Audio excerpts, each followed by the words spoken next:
Hello guys, তোমরা সকলে কেমন আছো বলো? আশা করি প্রত্যেকেই ভীষণ ভালো রয়েছো। আজকে আমি আবার চলে এসেছি নতুন একটা টপিকের ওপরে, নতুন একটা ভিডিও নিয়ে। অবশ্যই তোমাদের এই বিষয়টির ওপরই ভিডিওটি ভালো লাগবে, কারণ কি জানো, তোমাদের স্মার্ট দিদিকে নিয়ে চলে এসেছি। আর তোমাদের স্মার্ট দিদিকে নিয়ে ভিডিও করব, আর তোমরা সেটিকে তোমরা সেটার জন্য অপেক্ষা করবে না তাই হয়, আমি জানি বন্ধুরা। তোমরা সেই স্মার্ট দিদির নিত্য নতুন চরিত্র বিশ্লেষণ নিয়ে তোমরা ওয়েট করছো, যে কখন ভাবছো যে তোমাদের এই দিদিটি তোমাদের জন্য ওই স্মার্ট দিদিকে নিয়ে ভিডিও নিয়ে আসবে। তবে হ্যাঁ, আজকে অনেকগুলো কথা বলবো। আমাদের এই স্মার্ট দিদি ইউটিউবারদেরকে দেখে একেবারে নিজেকে যেন নায়িকা মনে করে। সত্যি কোন কোন ফিল্মে আপনি কাজ করেছেন নন্দিনী দি? হ্যাঁ, এখন তো আপনি আবার মিস নেন। মিসেস নন্দিনী দি, আপনি কোন ফিল্মে কাজ করছেন যে এত নিজেকে নায়িকা নায়িকা মনে করার চেষ্টা করছেন? আশা করি আপনি হয়তো অনেক বড় প্রজেক্টের ওপরে কাজ করছিলেন, যেটা পুরোটাই ফ্লপ খেয়ে গেছে। কারণ জানেন তো, এক রানু মণ্ডলের কথা শুনেছেন, রানু মণ্ডলও কিন্তু ফ্লপ খেয়ে গেছিল। কারণ কি জানেন তো, তার প্রতিভা আছে কিন্তু অহংকার তার কিন্তু কম কোনো জায়গায় নেই। অহংকার একেবারে ডগবগ করছে, সেই জন্যেই সে কিন্তু একেবারে ফ্লপ খেয়ে গেছে। সেদিক থেকে দেখলে আপনিও তো অহংকারের অধিকারিণী। আপনি সব পারেন, আপনি দশভুজা, আপনি দুর্গা, আপনি সবই পারেন। সেই জন্য তো যে রেটটা ছিল, যে 30-35 টাকার যে রেটটি ছিল তোমার এই পুরনো দোকানে খাবারের, সেই রেটটি চলে গেছে একেবারে 110-এ। মানুষের গলা কাটছো, দিনে ডাকাতি করছো, ছি ছি ছি ছি ছি, লজ্জা করে না? দুটো ইউটিউবার কি একটু ভিড় করেছে, আর আমাদের দিদি নিজেকে কোন একটি বড় ফিল্মের অভিনেত্রী নিজেকে মনে করেছে। এত অহংকারের আজকে পর্যায়ে গিয়েছি, সবাই নিচে বলছে, সবাই ডাউন ডাউন ডাউন দেখাচ্ছে, সবাই কি রিকমেন্ডেড করছে জানো? আমি তো এমন একটি ভিডিও আমার চোখে পড়লো, যেখানে দুই বোন গিয়েছিল আমাদের স্বনামধন্য নন্দিনীদির কাছে। হ্যাঁ, নন্দিনীদির দোকানে, যেটা নতুন দোকান, ওখানে গিয়েছিল। আর ওখানে গিয়ে জানো, তাদেরকে খাবার পরিবেশন করা হয়েছে। আর খাবার পরিবেশনের পর তারা খাওয়ার পর এত নাম ডাক শুনে এলো। খাবার পরিবেশন হয়েছে, খাবার পরিবেশনের পর তারা কি খেয়েছে জানো? পুরো ঠান্ডা পোলাও, ঠান্ডা ভাত, ঠান্ডা 9:30টার সময় ভাত ঠান্ডা, মাংস ঠান্ডা, সবই ঠান্ডা। তো যদি বলে যে এত ঠান্ডা কেন, তখন তাদের আমাদের মিসেস নন্দিনী দি একটি উত্তর দিচ্ছে, যা আছে তাই খেতেই হবে, নাহলে খেতে হবে না। তার অহংকার একবারে শীর্ষ সীমায়। কি বুঝতে পারছে, তার বাবা ঠেকা টুকু দিয়ে যা দিয়ে হোক চালাচ্ছিল। মেয়ের ওরকম কোনো ব্যাপার না, মেয়ে হয় চললে ভালো চলবে, না হয় লটে উঠে যাবে বিজনেসটা। এই হচ্ছে মেয়ের চিন্তা ভাবনা। আর এরকম মেয়ের চিন্তা ভাবনা যে বাবার মেয়ের থাকে, সে বাবার বিজনেস যে কতদিন ভালো চলবে, সেটাই সবচেয়ে বড় চিন্তার বিষয়। বাবার সবচেয়ে বেশি বড় ভুল হয়েছে মেয়েটিকে তার বিজনেসে ডেকে আনা। ওরে বাপরে, 2 দিনের জন্য তো খুব টাকা রোজগার হলো। আর এখন যা ব্যবহার এখন পাবলিকের সাথে করছে, তারা বলো, পাবলিকের সাথে যদি এরকম ব্যবহার করে, তাহলে কোন পাবলিক বলো তো যাবে? ইনফ্যাক্ট সেই বন্ধুটো কি রিকমেন্ডেড করেছে জানো, যে এই হোটেলে কেউ এসো না, কেউই এসো না। পায়েস হোটেল মানে কি গো? পায়েস হোটেল মানে তো গরম গরম খাবার দেবে, আর রাত্রি 9:30 মানে সেটা তো অবভিয়াসলি গরম হওয়ারই কথা। তো সেই জায়গা থেকে গরম খাবার পাওয়া যাচ্ছে না, সত্যিই লজ্জাকর বিষয়। মানে এখন তো সেরকম করে কাস্টমার হচ্ছে না, যাই হচ্ছে একবারে রান্না হচ্ছে, একেতে খাওয়া হচ্ছে, কোনো এক্সট্রা খরচ চলবে না। কারণ বাড়িতে এতগুলো জিনিসপত্র রয়েছে বা বাড়িতে এত লাক্সারিয়াস জীবন লিড করছে, পশুদের কথা বাদই দিলাম, এত লাক্সারিয়াস জীবনও লিড করছে, সেটা তো কন্টিনিউ করতে হবে। তাতে আমার কাস্টমাররা মাঠে মারা যাক, তাতে আমার কাস্টমার খেতে পেলো, ভালো পেলো না খারাপ পেলো, I don't care. Or mentality এইরকম, বুঝতে পেরেছো? কিন্তু একটা কথা কি জানো, কাস্টমার মানে হচ্ছে তোমার লক্ষ্মী। তাদেরকে যদি তুমি সন্তুষ্ট না করতে পারো, তাহলে কি ইনকাম তোমার আকাশ ভেঙে আসবে? নিশ্চয়ই না। আকাশ ভেঙে যখন তোমার ইনকাম আসবে না, তখন কিন্তু তাদেরকে সন্তুষ্ট রাখা, মানে যে লক্ষ্মী তোমার ঘরে আসছে, ঘরে মানে তো দোকানে আসে, তাদেরকে সন্তুষ্ট করা এবং তাদের কি চায় সেগুলো দেখা এবং একটি বিনম্র ব্যবহার করা, তাহলেই কিন্তু তোমার দোকানটি আবার তত্তরিয়ে চলতো। কিন্তু না, তোমার মধ্যে তো না আছে বিনম্রতা, না আছে অন্য কিছু, তো যে মানে সহযোগিতা, তো বিনম্রতা তো দূরেই থাক। মানুষকে যে কোঅপারেট সেটুকুও নেই তোমার ভেতরে, যে কোনো মানুষ খাবার খেতে এসছে তাকে ঠান্ডায় দিয়ে দিলে, না বাবা তোমরা এসছো ওইটুকু অংশ একটু গরম করে দিই, তোমার ভেতরে সে জিনিসই নেই। তাহলে বোঝো তোমাকে আমি ঠিক কী কথা বলবো। মনে হয় সকালবেলাকার খাবার রাত অবধি চালাচ্ছ, তাই তো মনে হচ্ছে। তা না হলে ঠান্ডা হয়ে গেল কেন বলো? তো যাই হোক দিদি, তুমি বেশি ভালো জানবে। এরপর তোমার আরও একটি কাজে আমি একটু মন দিই, যেগুলো অনেকগুলো প্রমাণ দেখানোর আছে আমার, আবার আমার দর্শকদেরকে। দর্শকরা ভাববে যে আজকে তো দিদি অনেক কিছু প্রমাণ নিয়ে আসার কথা ছিল, তো কী প্রমাণ এনেছি, কী এনেছে দেখো। প্রথমে এই ভিডিওটি দেখো, দেখো আমি এই পাশে দিচ্ছি, দেখো দেখো দেখো দেখো ভালো করে দেখো।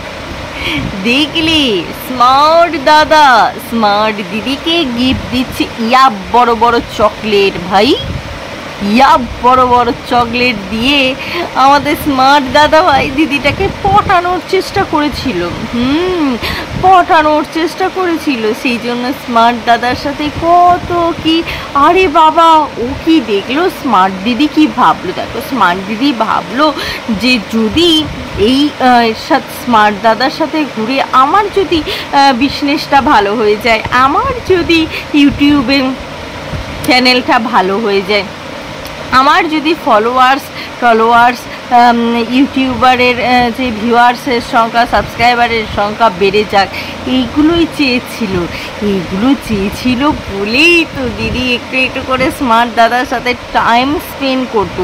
আর যে মেয়েদেরকে নিয়ে গিয়ে এই স্মার্ট দাদা প্রত্যেকটা মেয়ের সাথে খেলা করে, সেই রকম করে নন্দিনী দিকেও খেলাপাতনি করতে চেয়েছিল। তো তোমরা দেখতে পাচ্ছ যে এই স্মার্ট দাদা দেখো দেখো দেখো একসঙ্গে ঢুকু খাচ্ছে, হ্যাঁ ঢুকু খাচ্ছিল। বেশ একসাথে ঢুকু খাওয়ার পর এবার চলে এসে স্মার্ট দাদার বড় লাক্সারিয়াস গাড়িতে আমাদের স্মার্ট দাদা ওকে কেমন ঘুরু করাচ্ছে, দেখতে পাচ্ছ? এনজয় এনজয় এনজয়, হ্যাঁ এনজয় করছে দিদি। দিদি একটা কথা বলি, তোমার লজ্জা করে? আমার তো অন্যের গাড়িতে চাপতে ভীষণ লজ্জা করে। হ্যাঁ আমি যদি অন্যের গাড়িতে চেপে আমি যদি টাকা না দিই তাকে, হ্যাঁ অন্যের গাড়িতে চাপতেই পারি, কেন চাপবো না? সবার কি সে বড়লোকিপনা আছে? না না, আমাদের সব কিছু না। আমি সেই দিক থেকে বলছি না, আমি অন্য কথাই বলছি। টাকা দিয়ে আমার যেটুকু সামর্থ্য, টাকা দিয়ে গাড়িতে চাপবো, এটা আমার মতে বলে। আর যদি সেই গাড়িতে ওঠার জন্য আমার যোগ্যতা না থাকে, ধরো প্রচুর টাকা ইনভেস্ট করতে হবে বা দিতে হবে, তাহলে বলি যে ভাই নমস্কার, আমি পায়ে হেঁটে যাব, আমার যেটুকু ক্ষমতা সেটুকু নিয়ে আমি কাজ করে যাব। কিন্তু দিদি তুমি একটা কথা বলো তো, তুমি যে ওই লাক্সারিয়াস গাড়িতে চাপলে, তুমি কি কিছু দিয়েছো? না, তুমি তো কিছু দাওনি। বরঞ্চ তোমরা শ্যুট করেছো একে অন্যের সাথে। এই যে তোমরা শ্যুট করে করে এরকম স্মার্ট দাদার সাথে ভিডিওটি করেছো, এতে তোমার আত্মসম্মান এত এত অনেক কিছু, তুমি সব পারো। একদিকে রান্না করতে পারো, একদিকে অভিনয় করতে পারো, সব যে পারো। তোমার কখনো মনে হয়নি যে এটা তুমি পারবে না বা এটা করাটা উচিত হচ্ছে না, এটা তোমার মানে গ্লানিটাকে মানে তোমার সম্মানটাকে হনন করছে? হ্যাঁ, সে যদি তোমার মানে কি বলবো স্বপ্নের পুরুষ হতো, সে যদি তোমার হাজবেন্ড হতো, তার লাক্সারিয়াস গাড়িতে চাপো, কোনো অসুবিধা নেই। কিন্তু আমি লাক্সারিয়াস গাড়িতে চাপবো যদি আমার ক্ষমতা থাকে, তবেই না আমি চাপবো। আমার যদি ক্ষমতা নাই থাকে, তাহলে আমি লাক্সারিয়াস গাড়িতে কি করে চাপবো? আমি পরের গাড়িতে তখনই চাপবো যখন সেই টাকাটি আমি তাকে পেমেন্ট করতে পারবো। যেটুকু রাস্তা আমি এসেছি সেটুকু রাস্তার টাকা আমি পেমেন্ট করতে পারবো না। এই সমস্ত তো কিছুই নেই। আর সবচেয়ে বড় কথা হচ্ছে যে এরকম করে পরের গাড়িতে চেপে এরকম করে ভিডিও করতে যাই বলো না কেন একটা খারাপ বিষয়। কারণ কি, তুমি তো আর ইউটিউবার না যে ইউটিউবারদের সাথে এইভাবে টাইম স্পেন্ড করবে। তোমাকে দেখার জন্য সকলে নন্দিনী কই করে দোকানে গেছে, আর সেখান তোমার দোকানের মনিটিকে চু করে নিয়ে একেবারে চলে এলো স্মার্ট দাদা, তার গাড়িতে বসিয়ে তার সাথে রিলস তৈরি করছে। সত্যি বলি, সত্যি কখনো লজ্জা করেনি? কখনো মনে হয়নি যে সত্যি তো আমি কি করতে চললাম, আর কি করাটা উচিত, কি করা উচিত নয়, এগুলো মনে হয়নি? যে তুমি তো আর ইউটিউবার না, তোমার কর্মটা হচ্ছে একবারে বাস্তব ফিল্ডে নেমে কাজ করা। সেখানে দাঁড়িয়ে তুমি কেন একটা মায়ার জগতে, তুমি কেন একটা রঙিন জগতে পা দেওয়ার চেষ্টা করছো? তুমি তো আবার রঙিন জগতের কাউকে চেনোই না। তুমি নিজেকে মনে করো ওয়ান অফ দ্য হ্যাঁ, মোস্ট হিরোইন। হ্যাঁ, তো তুমি যে নিজেকে একজন এত বড় অভিনেত্রী ভাবো না, যারা নিজেদেরকে এত বড় অভিনেত্রীও ভাবে না, বিশ্বাস করো যারা আমাদের ইন্ডাস্ট্রিতে রয়েছে তাদেরকে জেনে আসতেই হয় পুরনো অভিনেতা অভিনেত্রীদের কি ব্যাকগ্রাউন্ড রয়েছে। না হলে আমাদের এই টলি পাড়াতেই বলো আর উঠেই বলো, যে উঠেই যাক না কেন, সে যদি তার পূর্বজদেরকে না জেনে আসে, না সম্মান করে আসে বা না সম্মান দেখায়, তাহলে কিন্তু আর যাই হোক সেখানে কিন্তু তাদের স্থান হয় না। তা তুমি তো এই সেই মতো অবস্থায়, তোমার পূর্বজর কথা বলবো না, সমসাময়িকের কথা বলছি। মিমিকে, অভিনেত্রী মিমিকে তো তুমি চেনোই না, তার মানে তুমি কত বড় অভিনেত্রী ভাবা যায়? হাই রে হাই, এত বড় অভিনেত্রী তুমি! বেশ নাটক করতে পারো দিদিভাই, বেশ নাটক করতে পারো। এত নাটক করে করেই তো তুমি তোমার দোকানটাকে চালাচ্ছিলে, আর ভেবে নিয়েছো তুমি একটু উর্বশী হয়ে এলেই সবাই তোমাকে, তুমি একটু উর্বশী হয়ে এলেই সবাই বলবে উলি বাবালি আমাদের দিদি এসেছিলি উলি বাবালি। সরি, ভিউয়ার্সরা কিন্তু জানে, সাধারণ দর্শকরা কিন্তু জানে, পাবলিক কিন্তু জানে ঠিক কাকে কতটা ওঠাতে হবে, ঠিক কাকে কতটা ডাউন করতে হবে। সেই জন্যই তো দিদি তোমার অহংকার ছিল বলে তোমাকে ফুস করে ডাউন করে দিয়েছে। কিন্তু একটা কথা বলতে জানি না, আমার এই কথাটা মাথায় ছিল না, বা বলবো বলে এরকম ইচ্ছা প্রকাশও ছিল না, বিশ্বাস করো।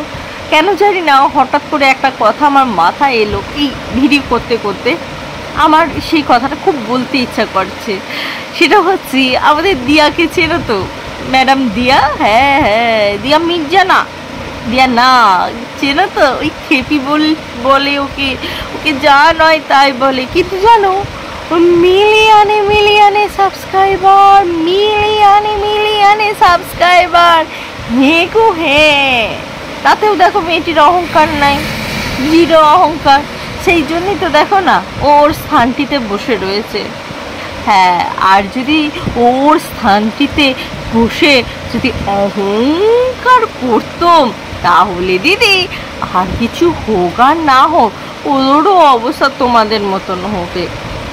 তো আর আমি দিয়া নাকে একটাই কথা বলবো, আশা করি দিয়া তুমি এরকম কোনো কাজই করবে না। হ্যাঁ, তোমাকে বলার দরকার পড়বে না, কারণ তুমি এরকম কাজ ভুলেও যে করবে না সেটা আমরা জানি, কারণ তুমি একেবারে ডাউন টু আর্থ সবসময় থাকো, একদম মাটি থেকে উঠে আসা একজন মানুষ, মানে আমাদের সাধারণ মানুষ থেকে উঠে আসা আর একজন মানুষ। আর এরা সাধারণ মানুষের মধ্যে থেকেও না নিজেদেরকে অসাধারণ পাবলিক মনে করতো। আর এই অসাধারণ পাবলিক, এই যে আত্ম অহংকার, তাদের একদিন কাল হয়ে দাঁড়ালো, অহংকারের রূপ নিল। আর অহংকারের রূপ নেওয়ার পর কি হলো বলো তো দিদি? ফুটুস দুম দুম দুম দুম দুম। হ্যাঁ, আর এখন দোকানে কেউ যায় না, কেউ খেতেও যায় না, কেউ কিছু করতেও যায় না। দুঃখজনক বিষয়, এটা হচ্ছে জাস্ট দুঃখজনক বিষয়। তো ভিউয়ার্স, তোমাদেরকে একটা কথা বলি, শুনুন। এরপর যখন দাদা নতুন দোকানে গেছে, হ্যাঁ আমাদের স্মার্ট দাদা স্মার্ট দিদির নতুন দোকানে গেছে, তখন cake cutting cutting cutting cutting চলছিল। তো কেক কাটিং চলার সাথে সাথেই জানো তো দাদা শ্যাম্পেন এনেছিল। মানে বুঝতেই পারছো তোমরা, কি আমি আর কি বলবো বলো, আমার আর এই বিষয়ে কিছু বলার দরকার নেই। আশা করি তোমরা সমস্ত কিছু জানো, ওইটা কি খেলে কি হয় না হয় সবই জানো। তো শোনো না, না সত্যি বলছি, আমার এই বিষয়ে শ্যাম্পেনের বিষয়ে খুব একটা অভিজ্ঞতা নেই, তাই জন্য আমি খুব একটা কিছু বলতে পারলাম না। তবে এইটুকু দেখে মনে হলো যে শ্যাম্পেনটা হয়তো সত্যিই কোনো খারাপ জিনিস, যেটা কিনা তোমার ওনার হোটেলের ভেতরে করলে, মানে ওটা যদি ঝাঁকড়ে ওটাকে করে, তাহলে মনে হয় সেটা খুবই খারাপ একটা কিছু হয়ে যাবে। বলছে না আমি কাউকে করতে দিইনি করতে। আরে বাবা, শ্যাম্পেনটা আসবেই বা কেন? শ্যাম্পেনটা আসবেই বা কেন? আর স্মার্ট দাদা কোনো কথাই শুনছিল না। স্মার্ট দাদা নিজের মতন কাজ করে যাচ্ছিল, কারণ স্মার্ট দাদার সেই ক্ষমতা রয়েছে, স্মার্ট দাদার সেই বিশ্বাসটি রয়েছে তার সুইটহার্টের প্রতি, তাই না?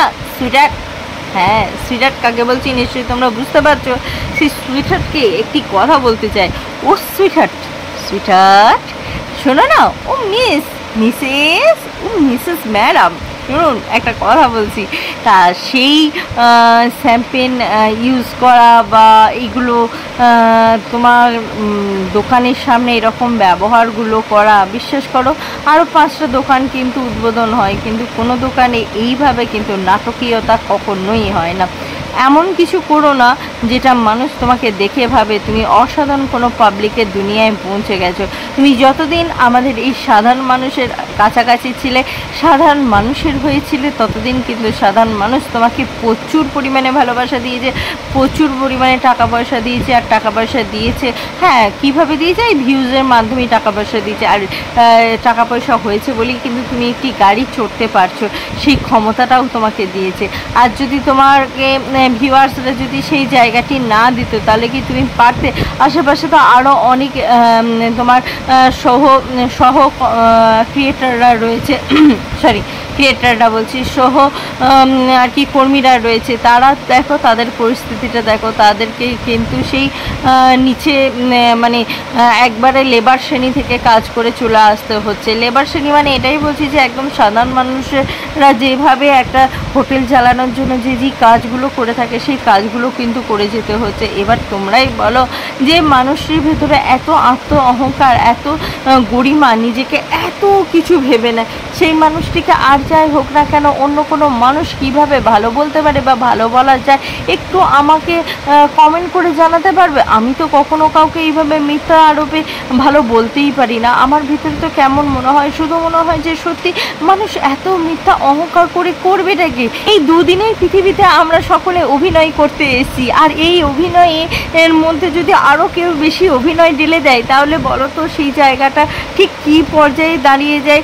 তো এই যে অভিনয় করতে এসেছি, এখান থেকে কিন্তু আমাদেরকে আবার সেই ওই ওপরে কিন্তু পরলোকে কিন্তু ফিরে যেতে হবে। যতদিন না আমাদের মধ্যে আমরা যে কাজের জন্য এসেছি সেটা যতদিন না কমপ্লিট হচ্ছে, সেটা কমপ্লিট হয়ে গেলেই একদম ডাক এলেই কিন্তু চট করে চলে যেতে হবে। তখন মা বোন ভাই এই সোশ্যাল মিডিয়া এত অহংকার কোনো কিছুই কিন্তু কাজে দেবে না। তবে একটা জিনিস আমি খুব ভালো করে জানি বা বুঝি, অহংকার মানুষের কিন্তু অনেক নিচেতে নামায়, অহংকার মানুষের কিন্তু সত্য দেখতে বাধ্য, মানে মানে সত্য যাতে দেখতে না পায় সেই কাজটি করে।